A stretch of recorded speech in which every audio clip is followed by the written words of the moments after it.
मेरा नाम ज़ाहिद शिनवारी है। मैं फॉर्मर प्रेसिडेंट हूँ सरहद chamber of commerce and industries का और मुख्तलिफ़ पब्लिक सेक्टर बोर्ड्स का मेंबर हूँ और पाक Afghan joint chamber of commerce and industries का डायरेक्टर हूँ। बिज़नेस कम्युनिटी से वाबस्ता जिन लोगों से हमारी मुलाकात होती है तो हमेशा और वो मुख्तलिफ़ फोरम्स पे भी ये बात करते हैं कि तुरखम या दीगर जो अफ़गानिस्तान के साथ सरहदी गुज़रगाहें ये रीजनल पॉलिटिक्स से बालातर होना चाहिए, यानी ये आमद व रफ्त के लिए या बिज़नेस और ट्रेड के लिए कोई इसमें रुकावट नहीं होनी चाहिए। तो इस हवाले से बिज़नेस कम्युनिटी जो पाकिस्तान की या अफ़गानिस्तान की हाई कमान है उनके साथ कभी रब्ता होता है कि यार अगर ये मामूली तनाज़ात पेश आ जाए तो कम अज़ कम तिजारत के लिए या आम लोगों की आमद व रफ्त के लिए ये सरहदी गुज़रगाह बंद नहीं होनी चाहिए। जी बिल्कुल, इस पे हमारी मुख्तलिफ़ अवकात में मुख्तलिफ़ सियासी शख्सियात से और जो गवर्नर्स है, वज़ीर आला है या कॉमर्स मिनिस्टर्स है उनसे हमारी बातचीत हुई है। देखिए, अफ़गानिस्तान के साथ हमारी जो तिजारत है ये उसमें उतार चढ़ाव जो है हमेशा से आता रहता है। लेकिन अगर हम पिछले साल की पाकिस्तान अफ़गानिस्तान की जो दो तरफ़ा तिजारत है उसको ज़हन में रखें तो हमारी रोज़ाना के हिसाब से आप ये देख लें कि तकरीबन 50 लाख डॉलर की हमारी रोज़ाना की तिजारत है, बायलैटरल ट्रेड दोनों तरफ से। तो ये 1.5 अरब रुपए पाकिस्तानी रुपए की जो है दो तरफ़ा तिजारत होती है और ये काफ़ी बड़ी फिगर्स है। तो इस हिसाब से अगर आप देख ले तो ये हमारी 9-10 अरब रुपए का नुकसान जो है वो अभी तक हो चुका है कि जो कि बिल्कुल क्लियर है पिछले साल की तिजारत के हवाले से। और इसके अलावा इसके जो लॉन्ग टर्म नुकसानात है उसने अभी बाद में आना है और हमारा तजुर्बा है कि वो जब पहले बॉर्डर एक दफ़ा बंद हुआ था आज से कुछ साल पहले कि वहाँ पे कोई दहशतगर्दी हुई थी तो उसके बाद हमारी तिजारत जो है बहुत ज़्यादा नीचे आ गई थी और हमारी मार्केट में वहाँ पे हमें दोबारा एंटर होने के लिए बड़ी जदोजहद करनी पड़ी थी। तो इस हवाले से हमारी मुख्तलिफ़ फोरम पे बात हुई है, पाक अफगान जॉइंट चैम्बर से हुई है या हमारे सरहद chamber of commerce and industry के प्लेटफॉर्म से हमारे इस्लामाबाद में बातचीत हुई है। हमने हमेशा ये मुतालिबा किया कि जो तिजारत है और जो दो तरफ़ा तिजारत है उसको थोड़ा सियासी असर रसूख से और सियासत से दूर रखा जाए, क्योंकि हमने देखा है कि सियासत में ऊपर नीचे उतार चढ़ाव हुकूमतों की तब्दीलियाँ और ये वक्त के साथ होता रहता है, लेकिन तिजारत को अपना रास्ता मिलना चाहिए कि जो है, क्योंकि हम मिसाल देते हैं चाइना और इंडिया की तिजारत का कि उनकी जंगें भी हुई है और उनके तारुकात में भी ऊपर उतार चढ़ाव हमेशा आता जाता रहता है, लेकिन उसका इसके तिजारत पे कोई असर नहीं हुआ, बल्कि उसकी तिजारत पिछले 10 साल में कोई मोर देन 100% जो है वो बढ़ गई है। लेकिन हमारी बदकिस्मती ये है कि हमारी तिजारत जो है ये डिपेंड करती है हमारी हुकूमतों की दरमियान बाहमी ताल्लुकात और सियासी हालात के ऊपर, और इस वजह से हमारी जो रीजनल ट्रेड है यानी हमारी इंडिया, अफ़गानिस्तान, ईरान और चाइना के साथ मिला के, हालांकि चाइना के साथ हमारी बहुत बड़ी तिजारत है लेकिन इसके बावजूद भी हमारे 5% से कम है जो हमारी टोटल ट्रेड है। जो दुनिया में हमारी तिजारत है उसमें रीजनल ट्रेड 5% से कम है, जो कि एक इंतहाई अजीब सी बात है, क्योंकि हमेशा आपकी ज़्यादा से ज़्यादा तिजारत आपके हमसाय ममालिक के साथ होती है कि ट्रांसपोर्ट का ख़र्चा कम होता है, आपका उनके साथ मौसम सेम है, कल्चर सेम है, आदात उनके एक जैसे होते हैं, तो अपनी हमसाय ममालिक के साथ तिजारत का वॉल्यूम दुनिया में हर जगह बहुत ज़्यादा होता है। लेकिन हमारे बिल्कुल उल्टा है कि हमारी रीजनल ट्रेड जो है वो कुछ भी नहीं है, लेकिन हम ट्राई कर रहे हैं कि अमेरिका और यूरोप में अपनी चीज़ें बेच सकें, हालांकि अपने ईरान, अफ़गानिस्तान और इंडिया के साथ हमने तिजारत में मुख्तलिफ़ किस्म की रुकावटें डाल के उसको बंद कराया है। आप अंदाज़ा लगाए कि सेंट्रल एशिया की कितनी बड़ी मार्केट है और हमारी टोटल एक्सपोर्ट जो है वो $500 मिलियन से ज़्यादा नहीं है। इस तरह अफ़गानिस्तान की हमारी जो ट्रेड पोटेंशल है, एक्सपोर्ट पोटेंशल है, वो 2014 में जब नवाज़ शरीफ अफ़गानिस्तान के दौरे पे गए थे तो उन्होंने वहाँ पे ऐलान किया था कि हम उसको 5 साल के अंदर अंदर 8 अरब डॉलर पे ले जाएंगे। लेकिन उसका उल्टा ये हो गया कि 2012 में हमारी अफ़गानिस्तान के साथ 2 अरब 70 करोड़ डॉलर की दो तरफ़ा तिजारत थी, जो कि घट के 2014 में और 2016 में 1 अरब डॉलर तक आई और फिर 1 अरब डॉलर से भी नीचे आई है। अभी पिछले साल उसमें कुछ इम्प्रूवमेंट आई है। उसकी भी बड़ी वजह यह है कि अफ़गानिस्तान से इंपोर्ट बहुत ज़्यादा बढ़ गई है। हमारी एक्सपोर्ट इतनी ज़्यादा नहीं बढ़ी, लेकिन पाकिस्तान ने बड़ी फैसिलिटीज़ दी है अफ़गानिस्तान को कि वो रुपीज़ में लाएँ। EIF जो बड़ा ज़रूरी था, EIF की कंडीशन को वेव ऑफ किया, और मतलब डॉलर्स की जो शर्त है उसको उसने रिलैक्स किया है, और टैक्स भी कम किया है मुख्तलिफ़ चीज़ों पे, जो खाने पीने की चीज़ें हैं और सब्ज़ी और फ्रूट्स है। इस वजह से अफ़गानिस्तान की इंपोर्ट जो है 200% बढ़ी है पिछले 3 सालों में।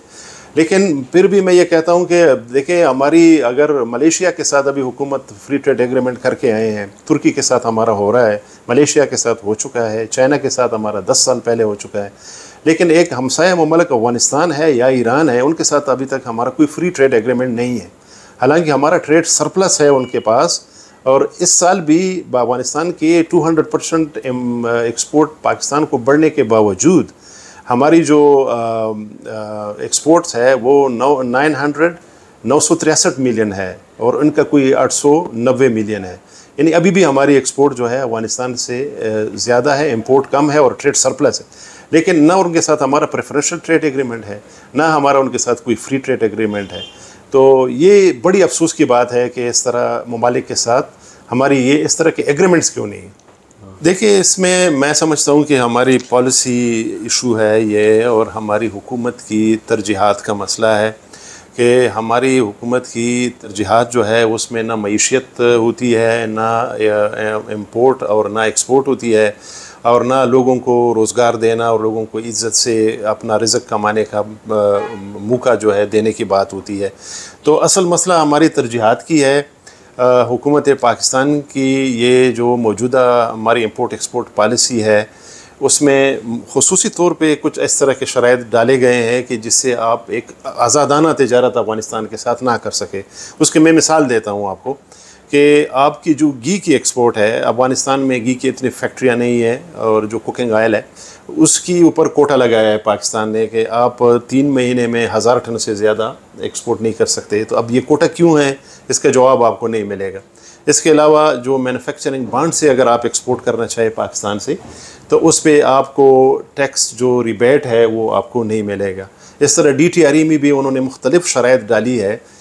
मैं एग्री करता हूँ आपसे, क्योंकि इससे पहले जब हमने कुछ साल पहले बॉर्डर को 35 दिन के लिए बंद किया था, तो अफ़गानिस्तान हुकूमत ने अफ़गानिस्तान के मुख्तलिफ़ जो चैम्बर ऑफ कॉमर्स है उनके नुमाइंदों को बुला के एक ऑफिशियली उनको ये कहा था कि अब पाकिस्तान के रास्ते से तिजारत ना करें, कोशिश करें कि पाकिस्तान से कोई चीज़ें ना ख़रीदें, क्योंकि इसके जो आने जाने का सिस्टम है वो क्लियर नहीं है और वो रिलायबल नहीं है, उस पर आप डिपेंड नहीं कर सकते। वो किसी टाइम भी वो बंद कर देते हैं बॉर्डर को, तो फिर हमारे लोग क्या करेंगे, क्योंकि खाने पीने की चीज़ें भी वहाँ से आ रही है और हमारी और भी अलावा जो है ज़रूरियाती ज़िंदगी की चीज़ें हैं।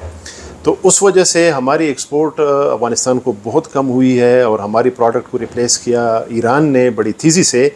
आप खुसूसी तौर पर अफ़गानिस्तान के जो मशरक़ी सूबे हैं उसमें तो 100% पाकिस्तानी प्रोडक्ट मार्केट में होता था। मैं मिसाल देता हूँ जलालाबाद की, 99% जलालाबाद में जो भी चीज़ आपको मिलती थी वो पाकिस्तान ओरिजिन होती थी। लेकिन अभी आप जाके खुद देख लें कि ओनली 20% या 25% जो है आपकी पाकिस्तानी प्रोडक्ट है, बाकी वहाँ पे भी अब आपको ईरान की चीज़ें मिल रही है। तो इस तरीके से गलतियाँ करके हमने ट्रेड जो ट्रस्ट डेफिसिट है, एक एतमाद का फुकदान हो गया, और उसके बाद हमारी तिजारत जो है वो ख़राब होती गई और घटती गई है। और अभी भी हम ये देख रहे हैं कि अभी जो बॉर्डर बंद है उसके बड़ी दूर रस नतीजे आएंगे और बड़े ख़राब नतीजे आएंगे, क्योंकि तिजारत में हम खुद तिजारत करते हैं। तिजारत में आपने वहाँ से कारोबार करना होता है कि जो एक रेगुलर सोर्स हो, कि जिससे आसानी से माल आए, टाइम पे आए, वक्त पे आए और हर वक्त आए। अगर इस तरह ना हो तो फिर हमारे लिए बड़ा मसला होता है कि हमने आगे दुकानें चलानी होती है, अपना काम चलाना होता है। तो अगर आपके पास शॉर्टेज आए तो आप कारोबार से आउट हो जाते हैं। तो ये हमारे कारोबार के उसूलों के ख़िलाफ़ है कि उसमें रुकावट पैदा हो के ना आपका माल रास्ते में रुक जाए। इस कारोबार को हमेशा फिर लोग ख़त्म करके किसी दूसरी तरफ चले जाते। देखिए, पाकिस्तान का तो इंडिया से तिजारत बिल्कुल बंद हो गया है, कोई तिजारत नहीं है उसमें। हम तफसील में नहीं जा सकते, लेकिन आपको पता है कि वो हमारी उनके साथ सियासी हालात की वजह से इशू चल रहा है। सेम हमारा ईरान के साथ है, ईरान के ऊपर इंटरनेशनल सैंक्शंस हैं, और ईरान के साथ भी आज़ादाना तिजारत आप कर नहीं सकते, क्योंकि उसमें वो मसला वही एलसी खोलने का है और डॉलर लेने और देने का मसला है। और इसके ईरान के साथ हमारी तिजारत जो है अभी भी $1 अरब से कम है। एक और बात है कि उनका तुर्की के साथ $20 अरब का कारोबार है ईरान का, और ईरान का यूएई के साथ $8 अरब का काम है, और अफ़गानिस्तान के साथ भी उनका हमारे से कम काम ज़्यादा है। ईरान के साथ हमारी तिजारत कोई बड़े आसानी से $10 अरब से ऊपर जा सकती है, लेकिन बदकिस्मती की बात यह है कि ईरान के साथ भी नहीं हो रहा है। लेकिन इस तरह के हमारे बॉर्डर बंद होने के इस तरह के मसले दूसरे बॉर्डर्स पे नहीं हैं। बदकिस्मती से ये अफ़गानिस्तान बॉर्डर पे है, और एक बहुत अच्छी मार्केट हमसे हाथ से निकलती जा रही है और निकल गई है। और इसके अलावा जो अफ़गानिस्तान से वाया ट्रांजिट हमने सेंट्रल एशिया मार्केट में अपनी एक्सपोर्ट करनी थी और अपना वहाँ पे काम करना था, वो भी इसी रुकावट की वजह से अब हम नहीं कर पा रहे हैं। और ये हमारे जो इनके साथ ट्रांजिट ट्रेड एग्रीमेंट था 2010 में, उसको रिवाइज़ होना था आफ्टर 5 ईयर 2015 में। अभी तक हम उस ट्रांजिट ट्रेड एग्रीमेंट को हल नहीं कर सके, उस मसले को हल नहीं कर सके। तो मैं समझता हूँ कि ये हमारे और आपके और या आम लोगों की काम हाथ में नहीं है, ये हुकूमत का एक पॉलिसी मैटर है, और पॉलिसी मैटर्स को हुकूमत ने संजीदगी से नहीं लिया और उसको हल नहीं किया। इस वजह से इस तरह के वाक़यात हो रहे हैं और हमारी तिजारत ख़राब हो रही है।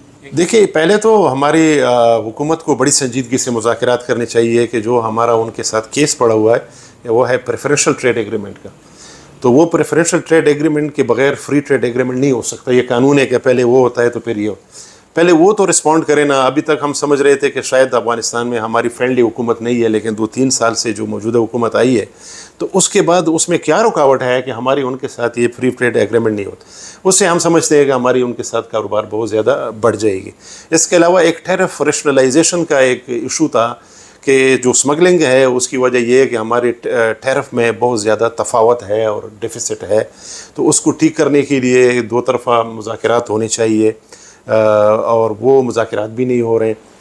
और हमारी जो इंफ्रास्ट्रक्चर की इश्यूज़ है, तुरखम पे हमने सिर्फ एक स्कैनर रखा हुआ है, हालांकि हमारी $1.8 बिलियन की बायलैटरल ट्रेड है। ये काफ़ी बहुत बड़ी कारोबार है मौजूदा हालात में, कि जब हम ज़र मुबादला की हमारे पास शदीद कमी है। सिर्फ अफ़गानिस्तान की दो तरफ़ा तिजारत से हमें रोज़ाना अगर आप देख ले तो 25 लाख या मतलब ये है कि $26 लाख हमें रोज़ाना एक्सपोर्ट में मिलते हैं। दो तरफ़ा तिजारत 50 लाख की है, लेकिन हमारी अपनी एक्सपोर्ट तो 25 लाख की है। इसके साथ साथ आप ये देख लें कि अफ़गानिस्तान के जो डॉलर का इशू है उसमें हमारी पॉलिसी में थोड़ी सी रिलैक्सेशन ये होनी चाहिए कि थर्ड कंट्री रेमिटेंस जो है ना उसको अलाउ कर दें।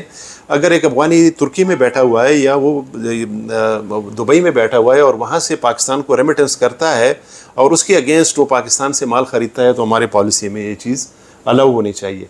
सिमिलरली अगर एक इम्पोर्ट भी हमारी अफ़गानिस्तान से है तो वो हमारी पेमेंट जिस तरीके से भी करना चाहें उसको उस तरीके की इजाज़त होनी चाहिए, क्योंकि जो एलसी है या जो टीटी है वो ऑफिशियली वो कर नहीं सकते। तो इस तरह की जो ट्रांजैक्शन की इश्यूज़ है अगर उसको हल कर दे तो मैं समझता हूँ कि आपकी तिजारत बहुत ज़्यादा बढ़ सकती है। दूसरा ये कि आपने एक एक्सपोर्ट इंपोर्ट मेकैनिज़म के लिए एक एजेंसी बनाएं कि जो इसको हैंडल कर सके, और किसी सिक्योरिटी एजेंसी के किसी आदमी को, किसी कस्टम वाले नुमाइंदे को या किसी हमारी जो लोकल एडमिनिस्ट्रेशन है उसके किसी बंदे के पास ये इख्तियार नहीं होना चाहिए कि ये बॉर्डर मैनेजमेंट करें और ट्रेड मैनेजमेंट में वो मुदाखलत करें। ये एक सेंट्रलाइज्ड हुकूमती सतह पे होना चाहिए कि तिजारत में बड़ा ज़रूरी होता है कि आपका एक बाएतमाद, एक रेगुलर, एक ऐसा सोर्स हो कि जहाँ से माल आने में कोई मुश्किल ना हो, वक्त पे आए और हर वक्त आ सकें और उसमें रुकावटें ना हो। क्योंकि एक दफ़ा रुकावट आने से आप अपना कस्टमर लूज़ कर जाते हैं और वो मार्केट आप लूज़ कर जाते हैं, वो दूसरी तरफ चला जाता है, और ये पहले हमारे साथ हो भी चुका है। तो हम समझते हैं कि शॉर्ट टर्म में भी हम इसके करोड़ों डॉलर के नुकसान कर चुके हैं, मज़ीद भी कर रहे हैं, लेकिन लॉन्ग टर्म में भी हमें अफ़गानिस्तान मार्केट में दोबारा घुसना और वो मार्केट को कैप्चर करना बड़ा मुश्किल हो जाए।